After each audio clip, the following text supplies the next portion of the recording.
भारत की ज्ञान परंपरा अत्यंत समृद्ध व प्राचीन रही है। इसमें बहुत सारे विषय, जीवन जीने की कला से लेकर के तमाम ज्ञान के विषय छिपे हुए हैं। हमारे ऋषियों महर्षियों ने बहुत ही चिंतन करके प्रयोग पूर्वक ये सारे शास्त्र हमारे समक्ष रखे। इसी में से एक महत्वपूर्ण शास्त्र है योग दर्शन।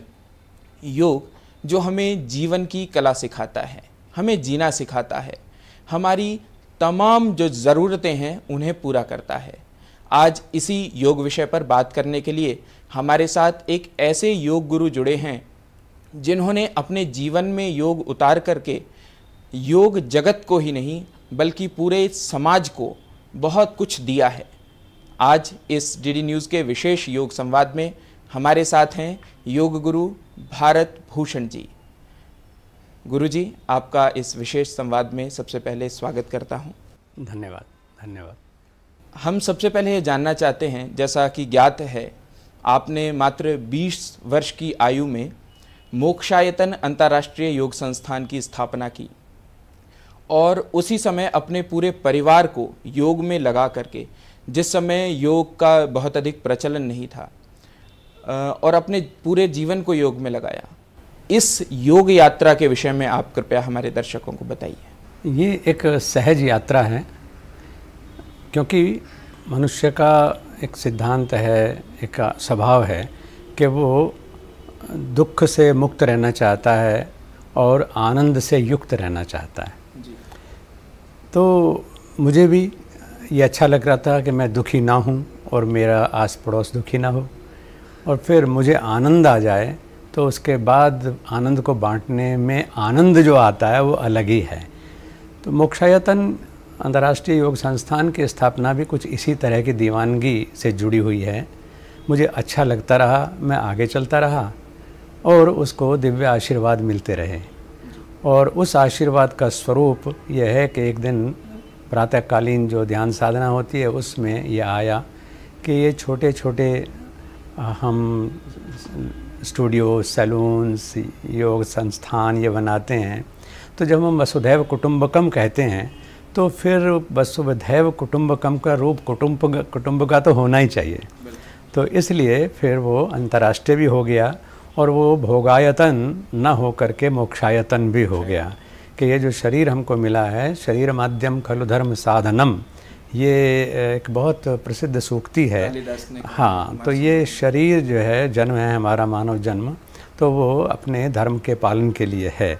तो हमारा धर्म चाहे वो व्यक्ति के रूप में है या फिर समष्टि के रूप में है, और जगत में भी जितनी भूमिकाएं हमारी हैं उसमें हम कौन सा ऐसा टूल हमारे हाथ में आ जाए कि जिससे हम अपने उन धर्मों को ठीक से जी सकें, दायित्वों को ठीक से निभा सकें। तो वो सर्वोत्तम जो साधन है उसको हम आज की भाषा में टूल कह देते हैं, तो वो योग था। तो योग के माध्यम से हम अपने अलग अलग धर्मों को, जिम्मेदारियों को कैसे निभाएं और फिर जो परम दायित्व हमारा है मुक्ति का, उसकी तरफ कैसे ले जाएं।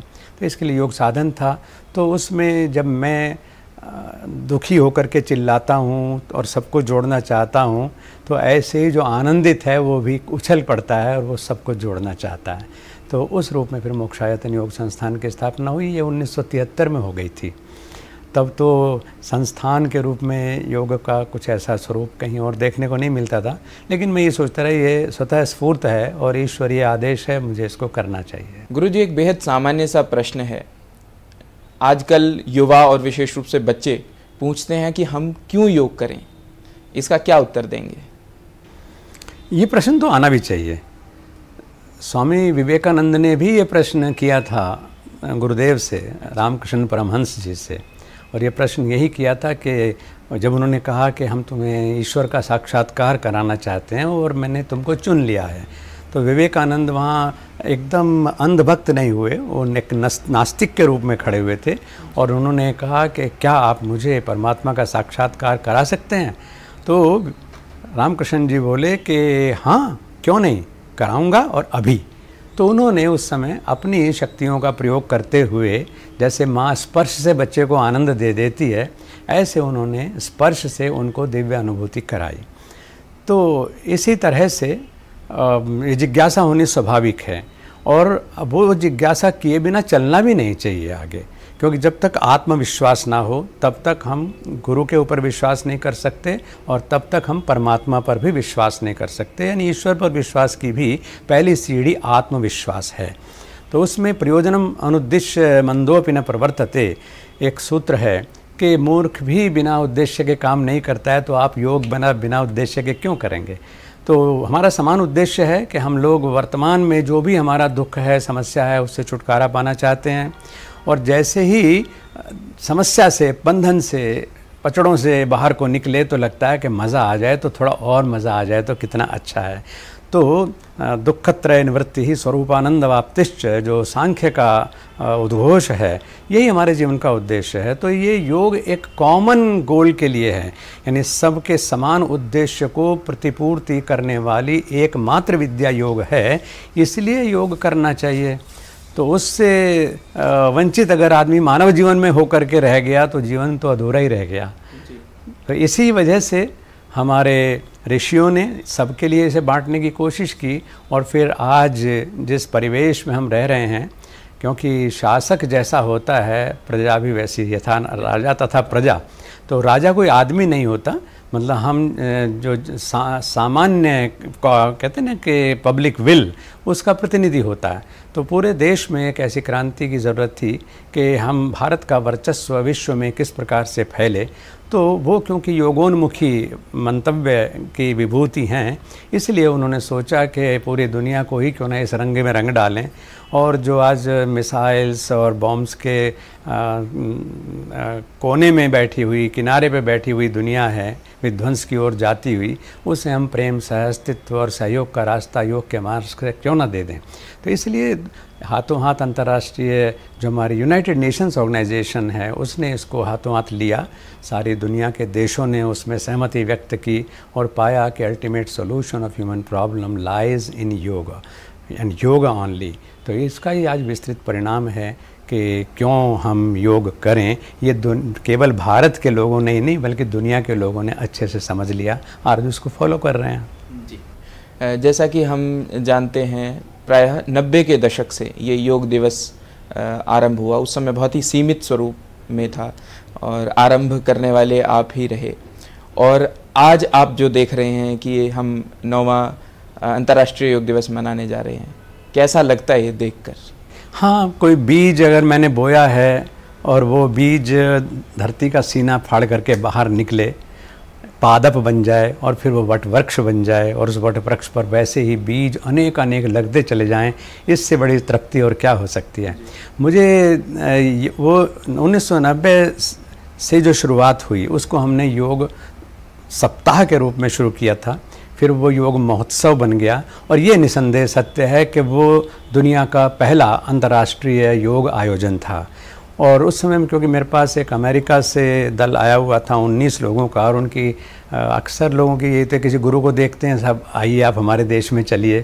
तो मैंने तब यही कहा अंतःप्रेरणा से, मैंने कहा मेरा देश वो है जिसने दुनिया को पहला विश्वविद्यालय दिया, नालंदा विश्वविद्यालय।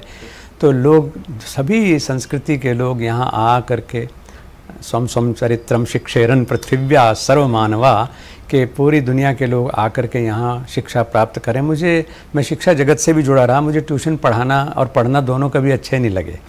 तो मैंने उनको यही कहा कि मैं एज ए ट्यूटर तो कहीं नहीं जाऊँगा, बल्कि एक आपने मुझे एक भावना ज़रूर दे दी कि अब मेरे देश में एक अंतर्राष्ट्रीय आयोजन हम करें और आप लोग यहाँ आएँ। तब तत्कालीन सरकार की पहल पर और फिर मुझे मेरे ऊपर जिम्मेदारी दी गई कि आपका सपना है, आप इसे पूरा करके दिखाएं। तो ऋषिकेश में अंतर्राष्ट्रीय योग सप्ताह मनाया गया। उसमें दुनिया के उस शुरुआती दौर में पहले जो वर्ष था तो 35 देशों के लोग जो हैं आए और यहीं पर बहुत बड़ा आयोजन हुआ। और भारत सरकार ने भी उस पर एक सर्वेक्षण कराया था कि more than 60% visitors to India have their priority as yoga, कि योग भारत की चीज़ है जो हमें अट्रैक्ट करती है, इसलिए हम आते हैं। तो फिर सरकारी स्तर पर ही इसकी शुरुआत हुई, लेकिन वो बहुत छोटी शुरुआत थी और जब बीज पड़ गया तो उसको वृक्ष तो बनना ही था। अब एक सुपात्र और एक सुयोग्य नेतृत्व हमको मिला और उनके पास एक विज़न है और उस विज़न का ही ये परिणाम है माननीय नरेंद्र मोदी जी का, कि उन्होंने ये सोचा कि हम योग दुनिया में फैलना तो चाहिए, लेकिन कैसे। तो क्योंकि वो स्वयं साधक हैं तो उनके पास उसका रास्ता भी है। हम लोगों ने सभी ने विचार किया और परिणाम आपके सामने हैं। भारत के नागरिक पुरस्कार जो हैं उसमें चौथा क्रम है पद्मश्री का, और ये पूरे योग जगत के लिए बहुत ही गर्व की बात है कि उस फील्ड में, उस क्षेत्र में वह पहला पद्मश्री आपको मिला।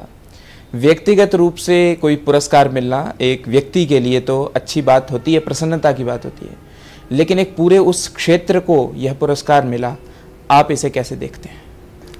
हाँ, 1991 में जब मुझको पद्मश्री से सम्मानित करने का प्रस्ताव आया, और वो भी योग साधना के लिए, तो हालांकि हमें सुख और दुख से परे रहना होता है कि सहज रहना चाहिए, लेकिन मुझे मनुष्य हूँ ना, तो मुझे बहुत ज़्यादा खुशी हुई थी।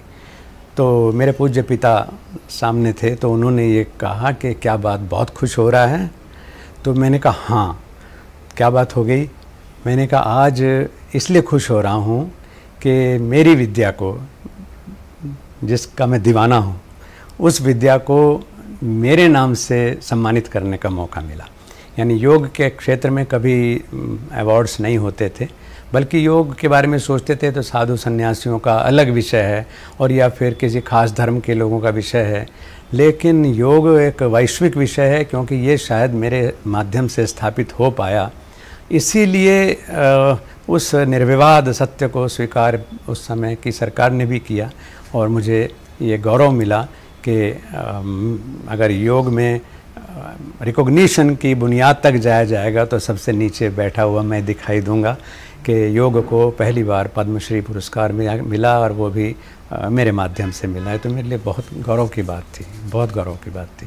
विश्वविद्यालयों में आप बहुत सी समितियों में हैं, योग की आवश्यकता उच्च शिक्षा में आप क्यों मानते हैं? आप क्यों इस पर बल देते हैं कि उच्च शिक्षा में योग का अध्ययन औपचारिक रूप से कराया जाना चाहिए?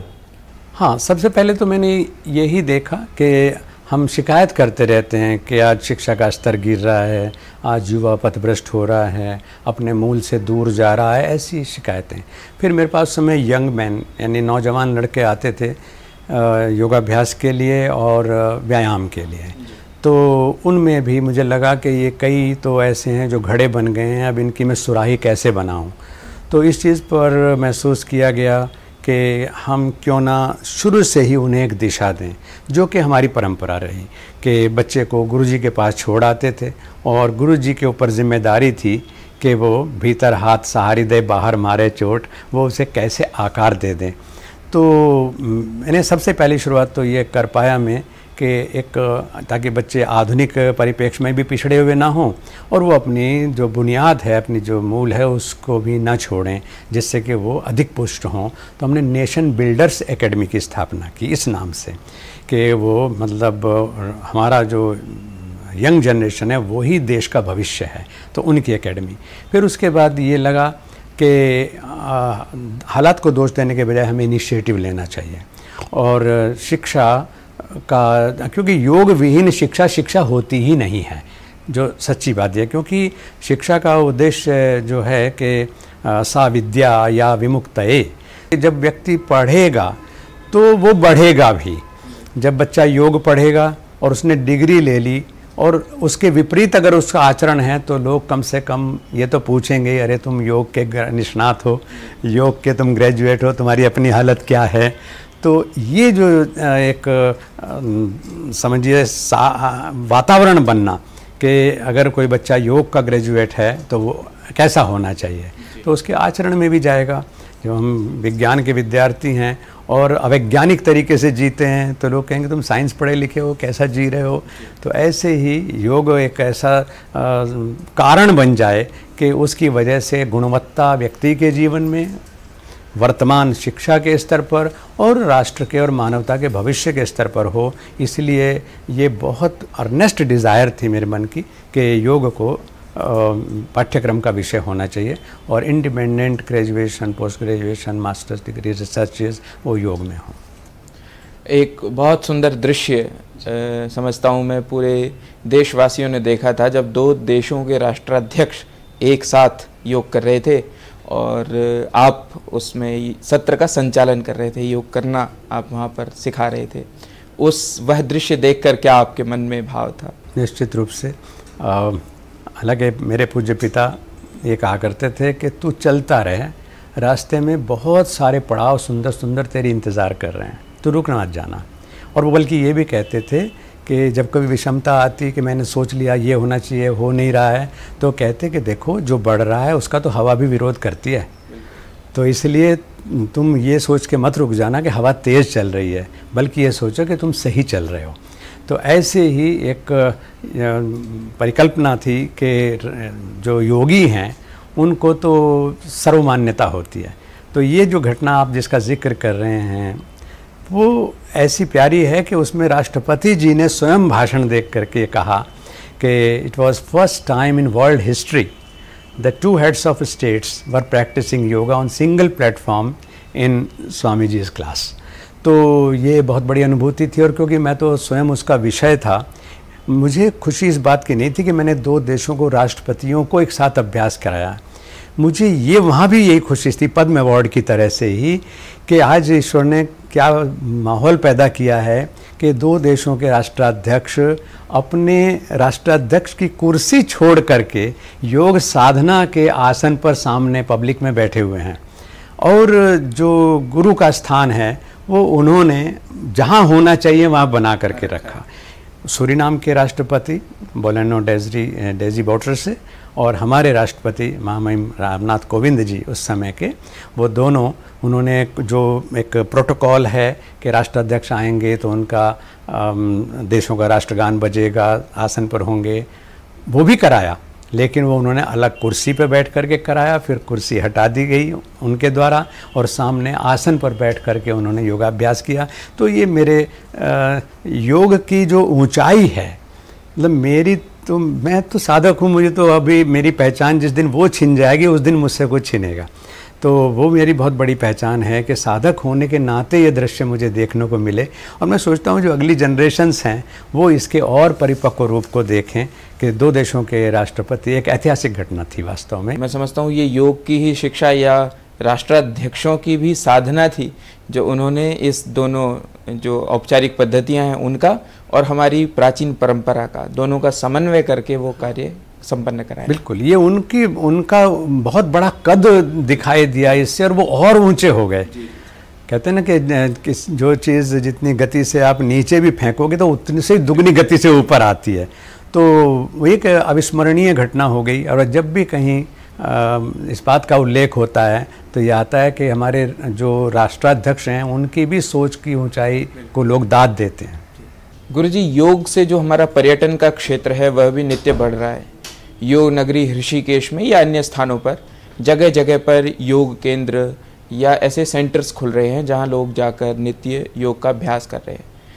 एक नज़र से यह बहुत अच्छा भी है, लेकिन वहीं देखा जाए तो पावर योगा या हॉट योगा, ऐसे योगों से हमारी जो प्राचीन जो भारत की योग परंपरा है, जिसे आपने कहा कि भारत योग, उस पर इसका कुछ विपरीत असर या कुछ प्रभाव आप देखते हैं? जब परिवार बढ़ता है तो उसको संभालना भी हमारी जिम्मेदारी बनती है। जो योग केंद्र बने, कहते हैं घर घर योग होना चाहिए, जन जन योग होना चाहिए, लेकिन उसमें जो प्रदूषण आने की संभावना है, जब जनसंख्या बढ़ती है तब भी हमें प्रदूषण के बारे में बहुत सोचना पड़ता है। तो ये एक खतरे की घंटी है, इसके ऊपर सरकार को अपना होल्ड करना चाहिए। और होल्ड करने का मतलब है कि उसकी ये अनदेखी ना करें, क्योंकि अगर किसी भी विद्या का गलत स्वरूप प्रचारित होने लगे तो उससे देश की संस्कृति पर हमला होता है। आज चाहे वो बियर योग है, चाहे हॉट योग है, और तो और मैं तो सुनकर के हतप्रभ रह गया, रोमांस योगा और ये न्यूड योगा, ये ऐसे ऐसे नाम तक आने लगे। मैंने कहा महर्षि पतंजलि अगर आज होते तो वो हाथ जोड़ के खड़े हो जाते, भैया अगर ये योग है तो मैं योगी नहीं हूँ। तो उस स्थिति में हमें ये देखना होगा कि जो हमारा भारतीय संस्कृति का वर्चस्व है वो नहीं मिटना चाहिए। ऋषिकेश को अंतर्राष्ट्रीय क्षितिज पर लाने का सपना उस समय मैंने देखा था, एक अपने उन्माद में, पागलपन में, और वो ये था कि it should be known as spiritual capital of the world. क्योंकि जिज्ञासु बाहर से आते हैं वो बहुत निर्मल होते हैं और उनकी जिज्ञासा बड़ी सहज होती है। वो तो नहीं जानते, लेकिन मैं तो जानता हूँ ना। तो मेरा धर्म ये बनता है कि पहली बात है कि उनके यहाँ आने से या उनको योग जो सर्व किया जा रहा है उससे उनको नुकसान नहीं होना चाहिए। अगर मैं डॉक्टर भी हूँ योगा प्रैक्टिशनर के रूप में, तो मैं चाहूँगा कि मेरे पास आने वाला मरीज अब से बदतर ना हो और वो कुछ बेहतर हो जाए तो आनंद आ जाए। तो ऐसे ही हमारे जो योग सेंटर्स हैं, योग केंद्र हैं, योग आश्रम हैं, उनको एक केवल आर्थिक संग्रह का साधन न बना करके उनको संस्कृति सेवा का केंद्र ही रहना चाहिए। एक और छोटा सा प्रश्न, और ये बहुत महत्वपूर्ण भी प्रश्न है। हमें पता चला कि जो हमारी सेनाएं हैं वहाँ पर भी योग आरंभ हो, ऐसा आपने प्रयास क्या किया बल्कि आरंभ कराया। तो ये सामान्य जिज्ञासा है, वो लोग जो शारीरिक रूप से इतना फिट और मानसिक रूप से भी कहीं ना कहीं इतना फिट होते हैं, वैसे लोगों को, जवानों को योग की क्या आवश्यकता? देखिए, शारीरिक रूप से और मानसिक रूप से मजबूत होना अलग बात है और उसके मतलब दृष्टिकोण स्पष्ट होना अलग बात है। क्योंकि अर्जुन शारीरिक रूप से पुष्ट थे, अपने युद्ध कौशल में उनकी कोई कमी नहीं थे, दुनिया के सबसे बड़े धनुर्धर थे, लेकिन उनका दृष्टिकोण जो है उसके ऊपर थोड़ा अंधेरा था और उसका परिणाम ये हुआ कि ऐसा जो धनुर्धर है वो भी निराशा में, डिप्रेशन में, हताशा में चले गए और हथियार छोड़ दिए उन्होंने।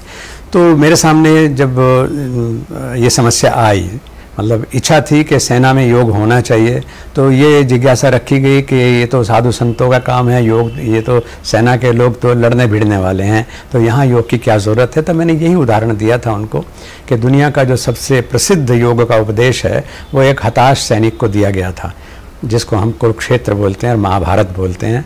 तो इसलिए आज भी उसकी ज़रूरत ऐसे ही प्रासंगिक है और रहेगी।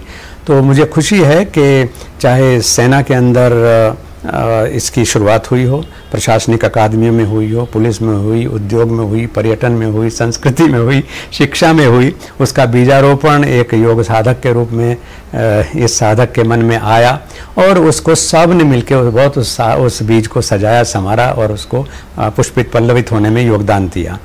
लेकिन जो आपने बात बताई वो जो करंट है वो एक नया प्रयोग है, क्योंकि योग में बहुत प्रयोग हम लोग करते रहते हैं। ये प्रयोग था अश्वारोही योग का, जो क्योंकि सबसे मजबूत घोड़े हमारी सेना के घोड़े हैं, तो और उसके कुशल सैनिक उसको चलाते हैं। लेकिन सेना जो है वो घोड़े के ऊपर योग कैसे करे, ये अश्वारोही योग विश्व में पहली बार 2019 के अंतर्राष्ट्रीय योग दिवस पर शुरू कराया था और आप सभी चैनल्स के माध्यम से दुनिया ने उसको देखा। और वो एक प्रधानमंत्री जी ने भी लखनऊ में जो सैन्य का एक्सपो हुआ था, उसमें कई देशों के सेनाध्यक्ष और रक्षा मंत्रियों की उपस्थिति में उस अश्वारोही योग को देखा और सराहा। तो जब योग हर जगह होना है तो युद्ध के मैदान में और घोड़े की पीठ पर क्यों ना हो, हम कर पाए उसको। इस अंतर्राष्ट्रीय योग दिवस आपका कोई योग मंत्र जो आप दर्शकों को देना चाहें? हाँ, इस बार मोक्षायतन योग संस्थान ने एक योग मंत्र विशेष बनाया है और उसमें मैं भिक्षुक की भूमिका में हूँ। क्योंकि बहुत बार क्या होता है, हम बहुत सलाह देते हैं, सुझाव देते हैं, लेकिन वो सलाह सुझाव ताली बजाने तक रह जाते हैं। तो हम जो भटका हुआ बच्चा है या जो भी अबोध है उसको भी हम समझाने के लिए, एहसास कराने के लिए कहते हैं, भाई मैं आपसे आपके हित के लिए भीख मांगता हूँ।